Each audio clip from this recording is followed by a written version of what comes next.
사람이 무엇을 결정하는 일에 있어서 용기보다 더 소중한 것은 없을 것입니다.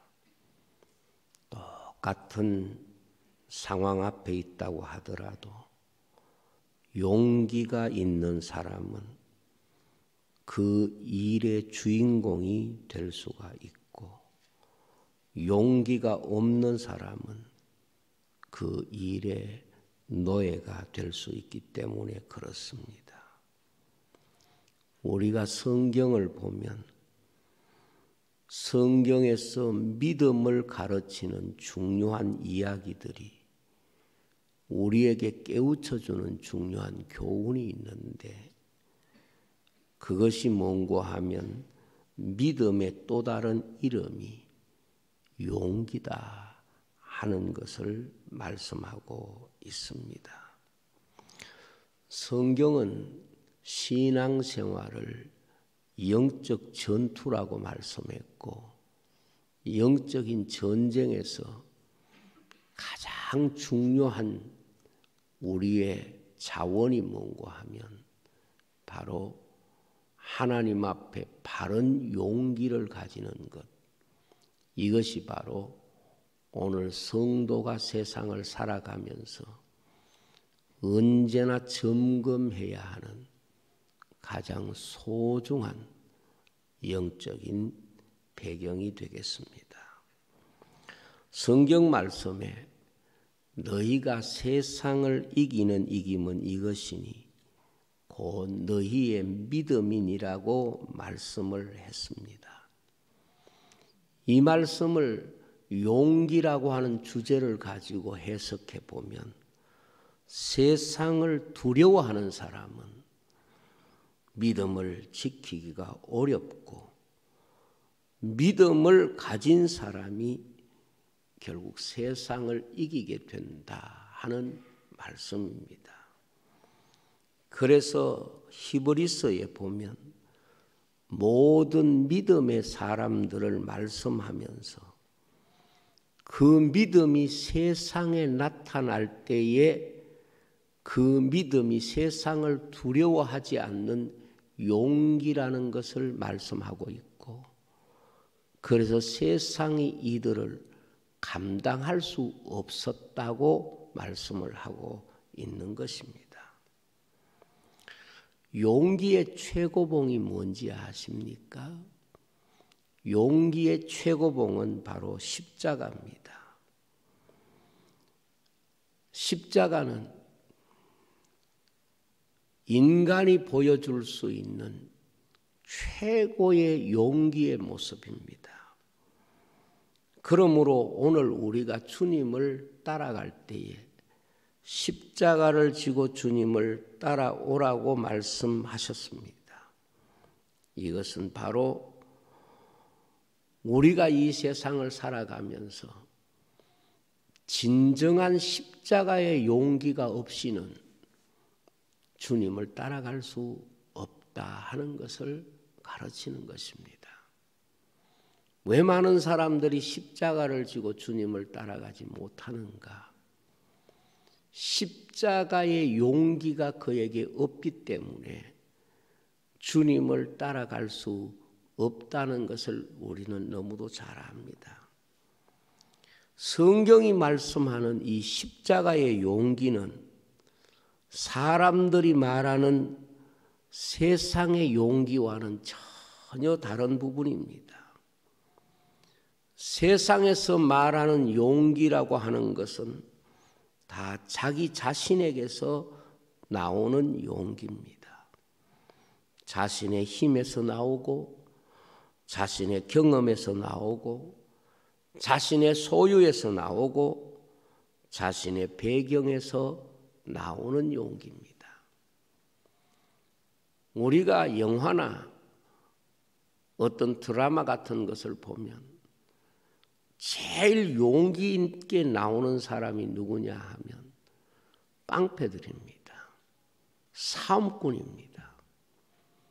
이런 사람들이 얼마나 세상에서 그들이 가지고 있는 힘을 가지고 그들이 가지고 있는 조직과 그들이 가지고 있는 경험을 가지고 그 악한 용기를 가지고도 세상에서 그들의 영토를 만들고 그리고 그들의 영토를 지켜가는 이런 모습들을 많이 보았습니다.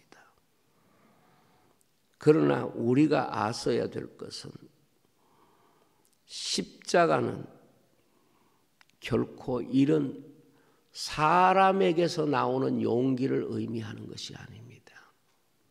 십자가는 성경 그대로 믿음에서 나오는 용기입니다. 십자가는 사랑에서 나오는 용기입니다.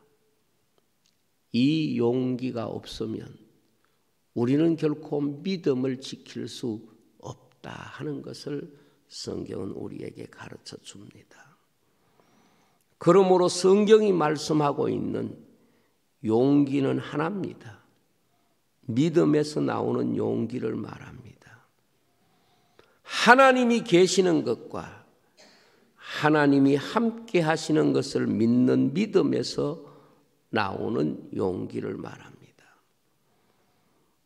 저는 이 말씀을 여러분에게 오늘 전하면서 앞으로 종말을 살아가는 우리들이 믿음에서 나오는 용기가 있어야 결코 우리가 이 세상에 지지 않고 세상이 감당할 수 없는 그런 사람으로 살아갈 수 있게 될 것입니다. 오늘 십자가에서 나오는 용기, 다시 말하면 자기를 이긴 자에게 나오는 용기, 정말 사랑하는 사람만이 가질 수 있는 그 용기, 이 십자가에서 나오는 용기를 가지지 못하면 이 세상을 이기는 믿음을 가질 수가 없게 될 것입니다. 이 십자가의 용기는 자신의 연약함과 전혀 상관이 없습니다. 하나님을 믿는 믿음만 있으면 가질 수 있는 용기입니다. 어린아이가 부모와 함께 있을 때는 얼마든지 용기를 보여줄 수가 있습니다. 왜냐하면 자기에게서 나오는 용기가 아니라 부모님이 함께 하기 때문에 가질 수 있는 용기입니다. 우리가 성경에서 믿음이 용기로 나타나야 되는 것을 가장 잘 보여주는 이야기 중에 하나가 12 정탐꾼의 이야기입니다. 가나안 땅에 들어가기 전에 각 지파별로 한 사람씩 12사람의 정탐꾼을 뽑아서 그들이 가나안 땅에 들어가기 전에 가나안 땅을 정탐하고 돌아오도록 그렇게 사명을 주었습니다. 12명은 가나안 땅에 몰래 잠입해서 정탐을 40일 동안 가나안 땅을 돌아다니면서 하게 됩니다. 그리고 돌아와서 자신들이 본 것을 보고하는 시간을 가집니다. 12사람이 가나안 땅을 정탐하고 보고하는 내용은 똑같습니다. 왜냐하면 같은 것을 보고 같은 시간을 보내며 동일한 경험을 했기 때문에 12사람의 보고는 똑같았습니다. 그런데 결론이 다릅니다. 결론이 다른 이유가 어디 있습니까? 용기의 문제입니다. 다르게 말하면 믿음의 문제입니다. 그들이 보고는 똑같이 해놓고 그것을 보고 난 뒤에 그들의 마음과 결론을 백성들에게 말할 때 열정탐꾼과 두 사람이 나누어집니다. 어떻게 동일한 보고를 해놓고 똑같이 보고해놓고 결론이 반대되는 결론을 이야기할 수가 있겠습니까? 이것은 경험이 달라서가 아니고 사람이 달라서가 아니라 그들의 믿음이 달랐기 때문에 그렇고 그들의 마음속에 있는 용기의 문제가 믿음을 해석하는 주제였다는 것을 알 수가 있습니다. 민수기 14장 6절에서 10절에 보면 이렇게 말합니다. 그 땅을 정탐한 중 눈의 아들 여호수아와 여분네 아들 갈렙이 자기들의 옷을 찢고 이스라엘 자손의 온 회중에게 말하 이르되 우리가 두루다니며 정탐한 땅은 심히 아름다운 땅이라. 여호와께서 기뻐하시면 우리를 그 땅으로 인도하여 들이시고 그 땅을 우리에게 주시리라. 이는 과연 젖과 꿀이 흐르는 땅이니라. 다만 여호와를 거역하지는 말라. 또 그 땅 백성을 두려워하지 말라. 그들은 우리의 먹이라. 그들의 보호자는 그들에게서 떠났고 여호와는 우리와 함께 계시느니라. 그들을 두려워하지 말라 하나 온 회중이 그들을 돌로 치려 하는데 그때 여호와의 영광이 회막에서 이스라엘 모든 자손에게 나타나시니라. 그렇게 말씀을 했습니다. 이 말씀을 보면 결국 믿음이 표현되는 형식이 뭔고 하면 용기라고 하는 주제를 가지고 우리의 믿음이 세상에 나타나야 된다는 것을 보여주는 아주 중요한 그런 교훈을 가지고 있습니다. 그래서 히브리서의 믿음을 정의하면서 믿음이 뭐냐? 이 사람들은 세상이 감당하지 못한 사람이라고 말하면서 그들은 조금도 두려워하지 않는 믿음의 용기를 가진 사람들이었고 그 믿음의 용기는 세상에서 그들에게 준 것이 아니라 하나님의 나라를 바라보는 사람만이 가질 수 있는 믿음의 용기라는 것을 말씀하고 있는 것입니다. 그러므로 하나님의 나라는 두려워하는 자들이 아무도 가나안 땅에 들어갈 수 없었듯이 두려워하는 사람들이 하나님의 나라에 들어갈 수 없다는 것을 성경은 말씀하고 있는데 바로 계시록 21장 8절에 보면 하나님의 나라에 들어가지 못하는 첫 번째 사람이 뭔가 하면 두려워하는 자들과 믿지 아니하는 자들과 흉악한 자들과 살인자들과 음행하는 자들과 점술가와 우상숭배자들과 거짓말하는 모든 자들은 불과 유황으로 타는 못에 던져지리니 이것이 둘째 사망이라 그랬습니다. 무슨 뜻입니까? 하나님은 광야 교회를 허락하셨지만 두려워하는 자들을 가나안 땅에 들이지는 않았습니다.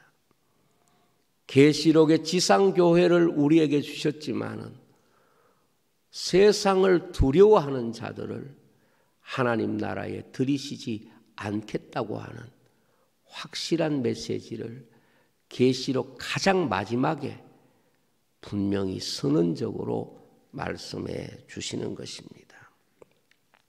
우리가 성경을 보면 선한 목자와 사꾼 목자가 있습니다. 평안한 시기에는 아무런 차이가 없어요. 그런데 악한 짐승이 오면 사꾼 목자는 두려움에 빠져서 도망을 하지만 선한 목자는 힘이 더 있거나 싸움을 잘하거나 무기가 있다 그런 것이 아니라 사랑하기 때문에 양들을 위하여 목숨을 버릴지라도 그 두려움 때문에 도망가지 않고 그 양을 지킨다는 것을 말씀하고 있습니다. 사명이든 믿음이든 우리가 믿음이 표현될 때 가장 중요한 모습이 뭔가 하면 두려움에 대한 반응입니다. 두려움에 대하여 우리가 어떻게 반응하느냐. 이것이 그 사람이 가지고 있는 신앙의 고백과 같은 것입니다. 성경의 많은 믿음의 사람들 가운데 믿음을 보여주었던 모습들이 두려움을 이기는 믿음이었기 때문에 오늘 여러분에게 신앙인이 가져야 되는 용기가 뭔가, 이 부분을 오늘은 갈렙을 통해서 말씀을 드리려고 합니다. 갈렙은 12정탐꾼 중에 하나로 여호수아와 더불어 가나안 땅을 정탐한 후에 이스라엘 백성 앞에서 하나님이 함께 하시면 그들이 우리의 밥이다, 이렇게 담대하게 하나님에게서 나오는, 믿음에서 나오는 용기를 보여준 사람입니다. 이것이 어디 있느냐? 민수기 14장 24절에 있습니다. 하나님이 하신 말씀입니다. 내 종 갈렙은 그 마음이 그들과 달라서 나를 온전히 따랐은즉 그가 갔던 땅으로 내가 그를 인도하여 드리리니 그의 자손이 그 땅을 차지하리라. 그렇게 말씀을 했습니다. 이런 갈렙의 용기는 헤브론을 차지하는 전쟁에 자원하는 모습에서 볼 수가 있습니다. 이스라엘 백성이 가나안 땅을 점령하여 들어갈 때에 그들에게 가장 버거운 땅이 바로 헤브론이고, 그러면서 헤브론은 그들에게 가장 중요한 땅이었습니다. 왜냐하면 헤브론은 하나님이 그들의 조상 아브라함에게 약속하신 땅입니다. 그리고 그 땅을 후손들에게 주겠다고 약속하신 땅이 바로 헤브론입니다. 창세기 13장 18절에 보면 아브라함이 장막을 옮겨 헤브론에 있는 마므레 상수리 숲풀에 이르러 거주하며 거기서 여호와를 위하여 제단을 쌓았더라 그랬습니다. 헤브론은 그 조상 아브라함이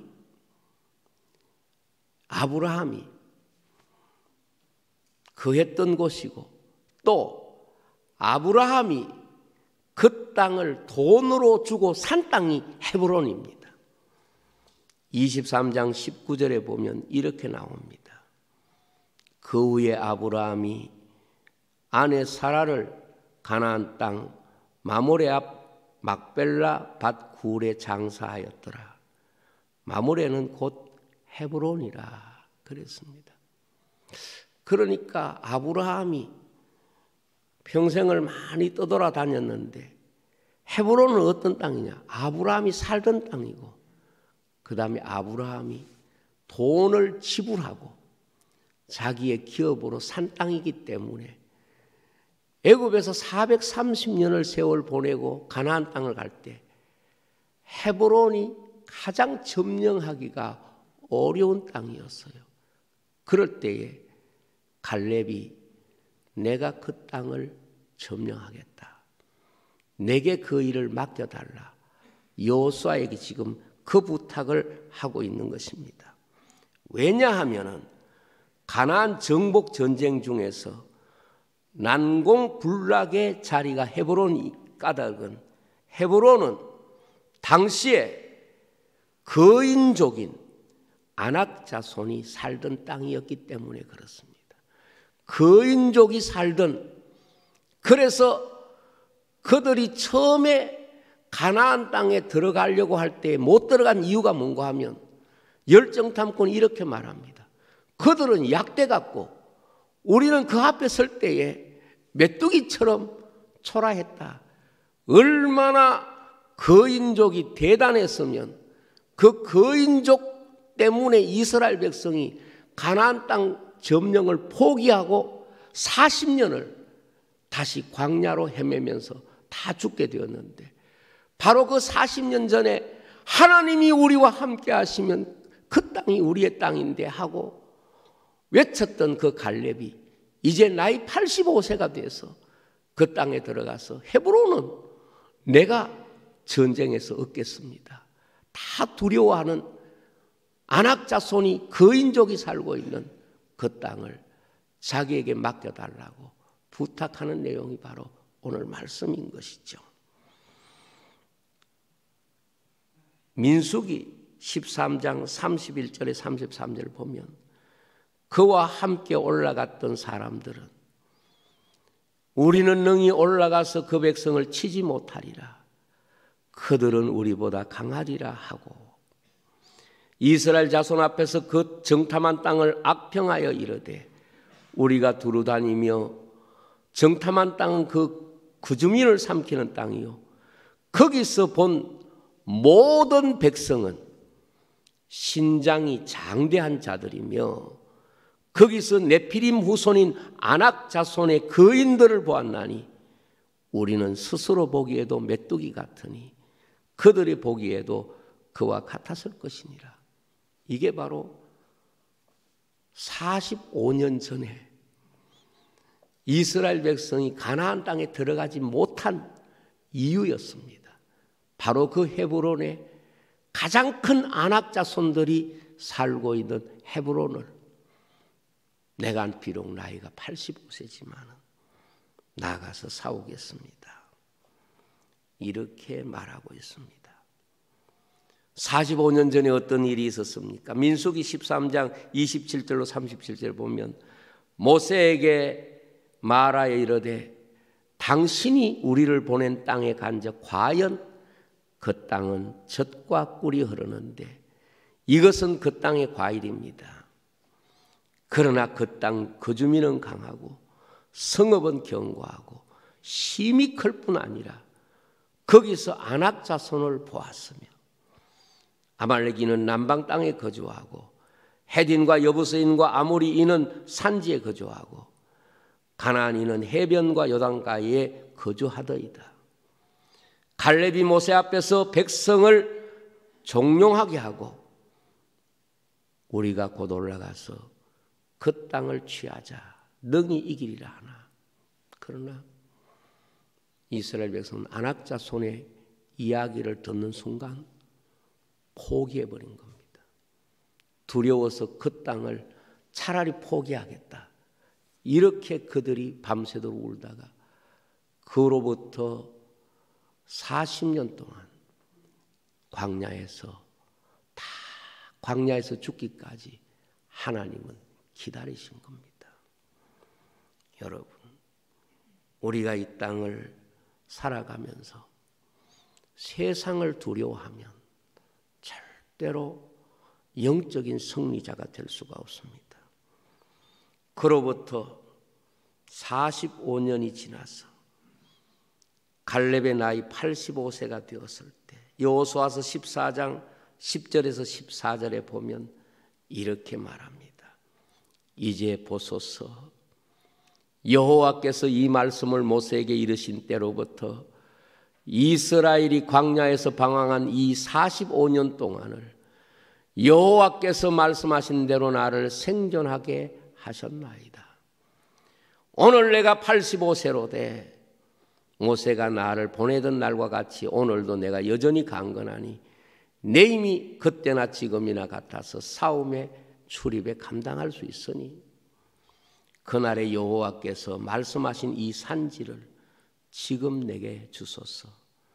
당신도 그날에 들으셨거니와 그곳에는 안악 자손이 있고 그 성읍은 크고 견고할지라도 여호와께서 나와 함께 하시면 내가 여호와께서 말씀하신 대로 그들을 쫓아내리다 하니 여호수아가 여분네 아들 갈렙을 위하여 축복하고 헤브론을 그에게 주어 기업을 삼게 하며 헤브론이 그니스 사람 여분네 아들 갈렙의 기업이 되어 오늘까지 이르렀으니 이는 그가 이스라엘 하나님 여호와를 온전히 쫓았습니다. 그랬습니다.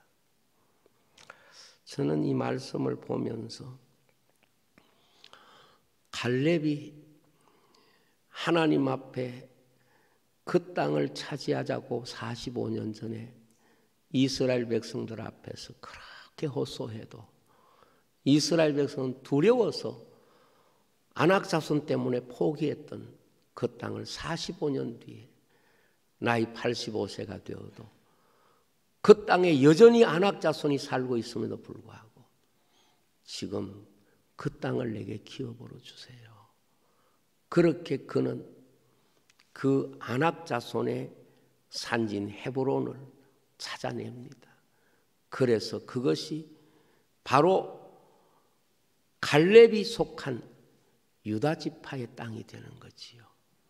그리고 앞으로 그의 후손으로 태어나는 다윗이 한 헤브론만 다스리는 것이 아니라 모든 땅을 다스리는 다윗의 기업이 된 것입니다. 여러분, 용기 없는 지파들은 후에 땅을 주었다고 하더라도 결국은 그 모든 것이 갈렙의 후손들, 그래서 하나님이 아까 성경을 읽었잖아요. 너희 자손들의 기업이 될 것이다. 하나님은 그렇게 그에게 약속을 주셨고 결국 그 땅은 유다 지파가 다스리는, 그래서 나라 이름 자체가 바로 유대 나라가 된 것입니다. 뿐만 아니라 이 갈렙은 사위를 뽑을 때도 딸 악사를 시집 보낼 때도 가장 용기 있는 사람을 뽑아가지고 사위를 삼고 그 용기 있는 사람에게 자기 자신의 기업을 물려주는 것을 우리는 성경을 통해서 봅니다. 그러나 오늘 제가 정말 여러분에게 말씀드리고자 하는 것은 뭐냐? 이 안악 자손의 이야기입니다. 안악 자손 때문에 이스라엘은 가나안 땅에 들어가는 걸 포기하고 두려워서 광야에서 40년 동안 방황하다가 망하고 죽고 그들은 가나안 땅에 들어가지를 못했습니다. 여호수아와 갈렙만이 믿음의 용기를 가지고 그 가나안 땅에 들어가서 그 땅을 그의 기업으로 삼을 수 있었던 겁니다. 저는 이 안악 자손이 누군가 현실적으로 생각해 보면 세 가지가 안악 자손이라고 생각합니다. 이것은 물론 하나님 없는 배경을 가지고 있는 이 세 종류입니다. 첫째는 하나님 없는 권력입니다. 이것이 안악 자손입니다. 지금 전 세계는 하나님 없는 권력에 의해서 두려워하고 있습니다. 안악 자손의 노릇을 하고 있습니다.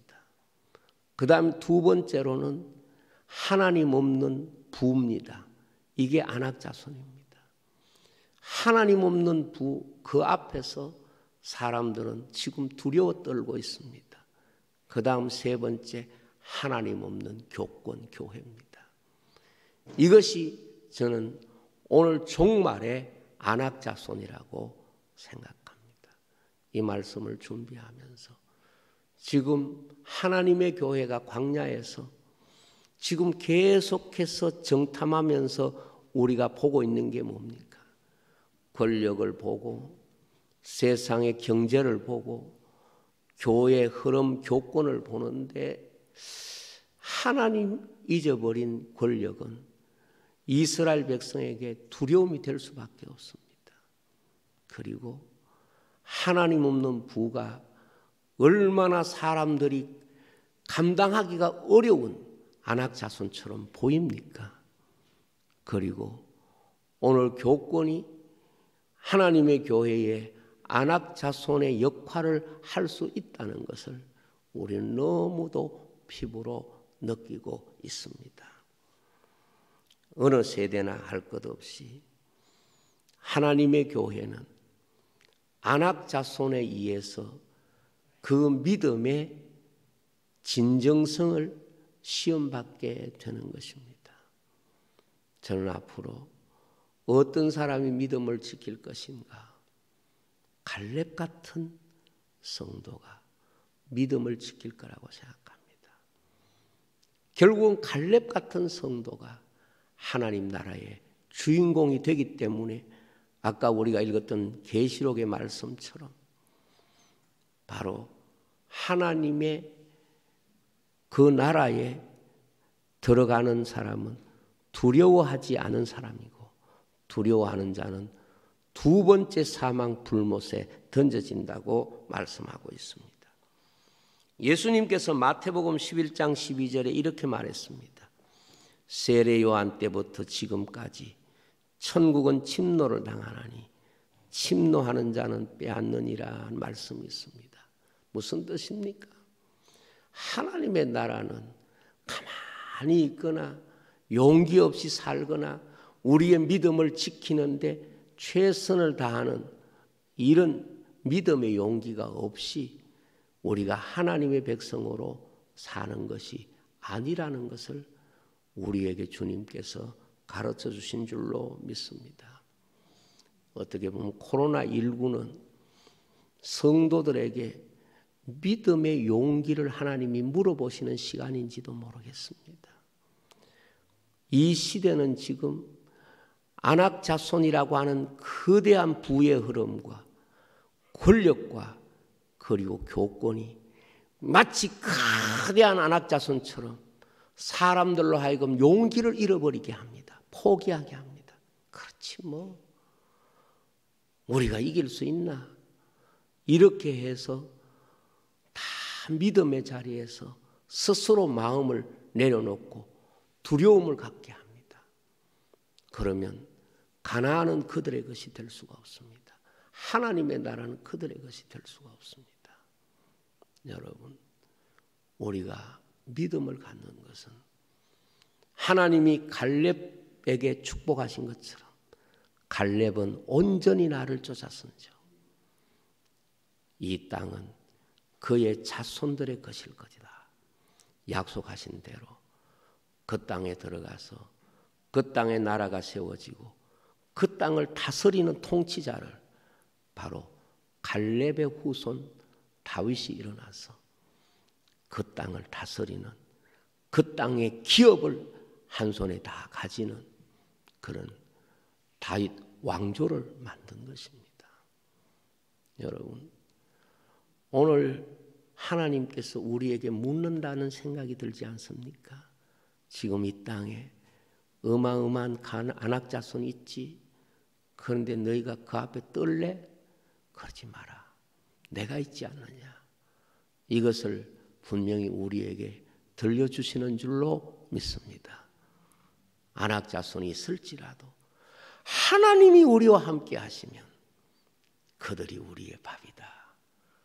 여러분, 권력의 밥이 되고 부의 밥이 되고 교권의 밥이 되는 교회가 있을 것이고 아니다. 하나님이 우리와 함께 하시면 우리가 믿음으로 이 땅을 이기고 승리하는 하나님의 나라를 세우게 될 것이다.